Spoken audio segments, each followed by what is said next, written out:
Today I'm giving you a tutorial on how to add location on BeReal. So let's get started. First, what you guys need to do is you will open up your BeReal app, and this is where you will get. You can download this app on your iOS or Android phone. BeReal is trending nowadays, and we post different photos right here, and we can find and discover people from all around the world. How to add your location? You can see we are getting the location for each account. Some do not have that, but most of them have location with the name right here.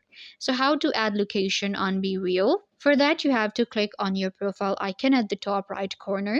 It will take you right here. Even on our profile, you will be able to see your location. In order to add it or change it, you will click on Edit My Profile. It will show you your full name and username. And then we have biography and location. Click on the location option, and here you will enter your location. You can see right here. Select the location, click on done, and your location will be added on BeReal. I hope that I was a big help. Don't forget to give this video a big thumbs up, leave a comment down below, turn on bell notification, and subscribe to YouTube channel.